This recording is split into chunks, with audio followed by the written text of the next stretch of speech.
aquel tiempo los pastores fueron corriendo a Belén y encontraron a María y a José y al niño acostado en el pesebre. Al verlo, contaron lo que les habían dicho de aquel niño.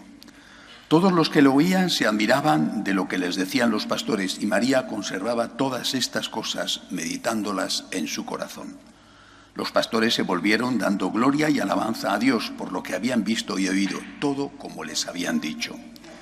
Al cumplirse los 8 días, tocaba circuncidar al niño y le pusieron por nombre Jesús, como lo había llamado el ángel antes de su concepción.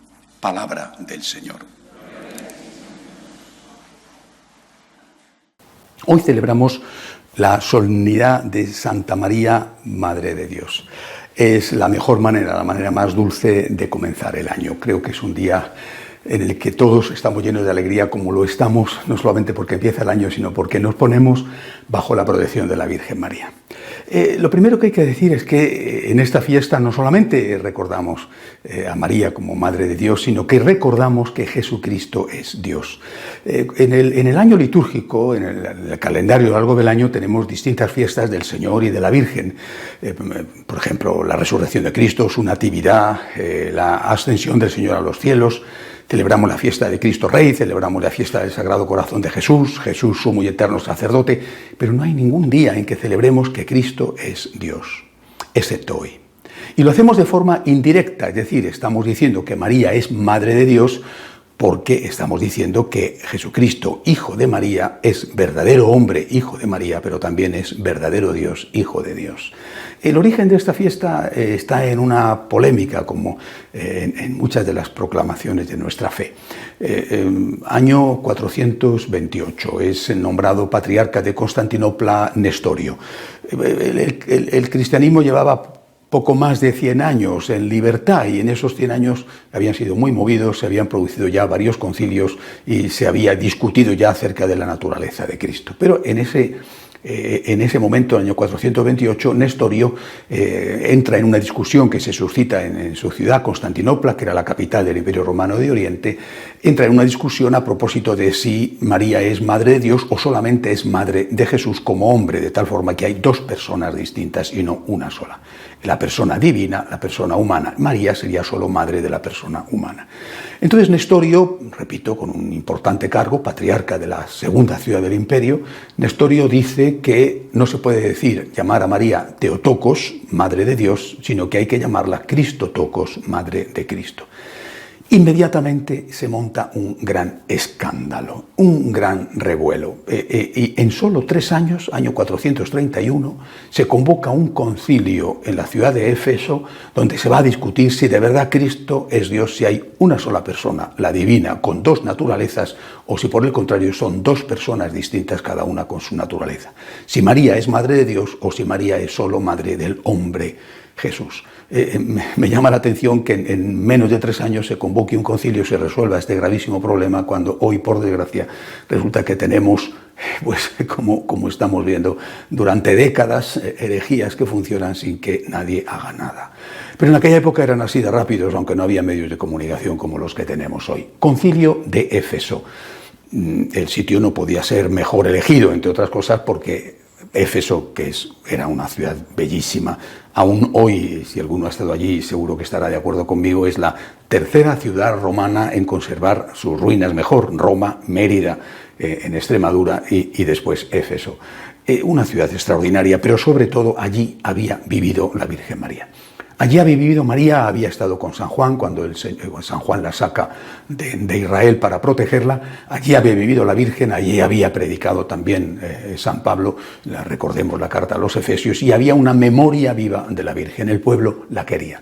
Allí se reúne el concilio y allí se proclama que hay una sola persona, la persona divina, la segunda persona de la Santísima Trinidad, que Jesucristo no son 2 personas, sino que es una sola persona, pero que sí que tiene la doble naturaleza.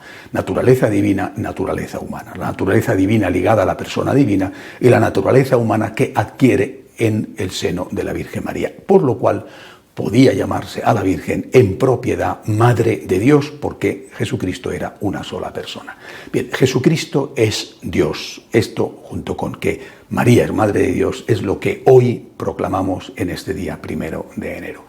¿Qué significa que Jesucristo sea Dios? La primera consecuencia. Si Jesucristo es Dios, sus enseñanzas dogmáticas, sus enseñanzas morales son intocables. Son intocables. Hace unos días me escribía un señor, un laico, bueno, me decía que él estaba asesorado por un famoso, importante profesor de teología fundamental en una universidad española, no me decía el nombre del profesor ni el nombre de la universidad, y que este profesor le había dicho que yo no tenía razón en mis exposiciones porque el dogma tiene que evolucionar. Hoy hablan del dogma evolutivo y de la moral evolutiva. Es una forma hipócrita de querer cambiar las cosas aparentando no cambiarlas. Tendrá que evolucionar la presentación del dogma, por supuesto. Tendremos que presentarlo de otra manera a los hombres de otra época, naturalmente, pero lo que no puede cambiar son los conceptos y los contenidos. Lo que no podemos decir es que como el dogma tiene que evolucionar, lo que antes era verdad, hoy es mentira. Lo que antes era mentira, hoy es verdad. Como la moral tiene que evolucionar, lo que antes era pecado, hoy no lo es. Lo que antes no era pecado, hoy sí lo es. Esto es absurdo. Para una cabeza medianamente bien formada, sin necesidad de ser un sesudo profesor de teología en una universidad, para una cabeza normal, esto es una trampa. Por tanto, si Cristo es Dios, sus enseñanzas son intocables. Y si alguien quiere modificarlas haciendo que el dogma evolucione o que la moral evolucione, lo tiene muy sencillo: que se vaya, que funde su propia iglesia, o que se vaya porque va a encontrar con sorpresa de que eso que él quiere fundar ya existe en alguna de las muchas iglesias protestantes, que se vaya a una de esas iglesias protestantes, donde el dogma efectivamente sí que ha evolucionado y la moral ha evolucionado muchísimo. Pues ya está. Pero en la Iglesia Católica creemos que Cristo es Dios y que a Cristo y sus enseñanzas no se le toca. Primera conclusión de este dogma de la divinidad de Cristo, de este dogma de la maternidad divina de María. Segunda conclusión para la vida concreta, para la vida real. Llevamos muchas décadas, bueno, yo creo que más de 200 años, desde que empezó a tomar cuerpo y a crecer, y hoy es imperio dominante, lo que se ha llamado el supremacismo o la supremacía moral de la izquierda, ligada a la supremacía moral del ateísmo. Esto empezó con la Ilustración, por supuesto, y no importaba si ellos eran lo que eran, eso daba lo mismo, no importaba si Robespierre asesinaba, no importaba si Rousseau, por ejemplo, el del mito del buen salvaje, ese señor vivía estupendamente mientras tenía a su mujer y a sus hijos abandonados, o no importaba si Voltaire, el que pedía «écrachez l'infâme», aplastad a la infame, refiriéndose a la Iglesia Católica, vivía de corte en corte y tenía incluso un pueblo entero propiedad suya, que aún existe en la frontera entre Francia y Suiza. Eso no importaba, ellos eran superiores. Ser de izquierdas es ser superior y ser ateo es ser superior. Y esto hay que ver si esto es verdad. Simplemente, he leído de un escritor, de un economista norteamericano, famoso economista formado en Harvard y en Cambridge, de California, es decir, gente como pasa generalmente, gente progresista, liberal, etc. Pero que cuando analiza la sociedad actual se hace preguntas y dice: ¿cómo es posible que aquella generación que derrotó a Hitler le haya sucedido una generación cuyo lema es «no me compliques la vida»? Y dice, ¿cómo es posible que hayamos llegado a una sociedad como la actual del hiperedonismo, del hedonismo llevado al límite? Y se pregunta cómo es posible que hayamos pasado de un sano patriotismo, ojo, se lo está preguntando un californiano, ¿cómo es posible que hayamos pasado de un sano patriotismo a mi patria es Facebook? ¿Qué ha pasado? Los sociólogos o los economistas, como en este caso Buchholz, se preguntan por qué. Yo creo que nosotros tenemos la respuesta al por qué. Esta sociedad actual, esta sociedad del hiperedonismo, de la patria de Facebook, esta sociedad de no me compliques la vida porque no quiero líos, esta sociedad no es una sociedad católica, no es una sociedad cristiana, es una sociedad fruto de esa supremacía supuesta y falsa moral de la izquierda o de esa supremacía falsa moral del ateísmo. Esta es su sociedad y este es el resultado que ellos han conseguido. Por eso nosotros hoy que proclamamos la divinidad de Cristo tenemos que decir que complejos ninguno. Ninguno. Ninguno. Desde luego de inferioridad, ninguno. ¿Cuál es el resultado? No solamente lo que diga este economista, sino el resultado de lo que está pasando a nuestro alrededor. Por ejemplo, en España, cada día se presentan 10 denuncias de abusos sexuales a menores, 2/3 de las cuales tienen lugar en las familias. Esta es su sociedad. ¿Dónde están las denuncias de los abusos sexuales a menores provocadas por curas?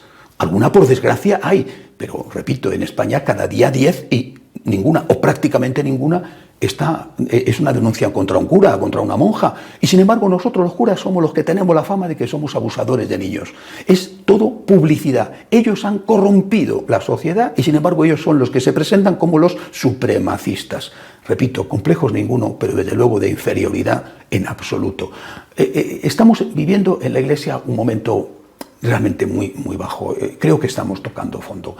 Cada día o cada semana tenemos escándalos nuevos. De hace unos días se ha sabido que el cardenal de Boston, O'Malley, ha presentado una denuncia ante el nuncio de la Santa Sede en Estados Unidos contra el cardenal de Nueva York, Dolan, un cardenal que denuncia a otro cardenal porque supuestamente Dolan habría encubierto a un sacerdote pederasta. Los escándalos son todos los días. Estamos tocando fondo. Pues es en este momento que tenemos que levantar la cabeza y decir, no debemos tener complejos de inferioridad. ¿Por qué? Vamos a ver. Un papa puede fallar, un obispo puede fallar, un cura puede fallar, un laico católico puede fallar. Es cierto. Y falla. Y somos todos pecadores. Yo desde luego me lo confieso como tal. Pero el que no falla es Jesucristo. Jesucristo es el modelo que tenemos que seguir. Y siguiendo a Jesucristo, sus enseñanzas dogmáticas y morales, imitando a Jesucristo, verdadero Dios y verdadero hombre, modelo perfecto del hombre, imitando a Jesucristo es como podemos conseguir esa sociedad humana, esa sociedad a imagen de Dios, ese reino de Dios en la tierra que Cristo quiso. No podemos tener complejos de inferioridad. Ya está bien de aceptar torpemente, porque en eso también hemos sido culpables al no habernos sabido defender desde el punto de vista intelectual. Está bien de aceptar torpemente ese supremacismo moral del ateísmo. Con Cristo, imitando a Cristo, es como podemos ser mejor personas y desde luego es como podemos construir un mundo mejor. Si somos pecadores, con Cristo podemos luchar, pero si no estamos con Cristo, estamos abandonados a merced de nuestras propias fuerzas. Que así sea.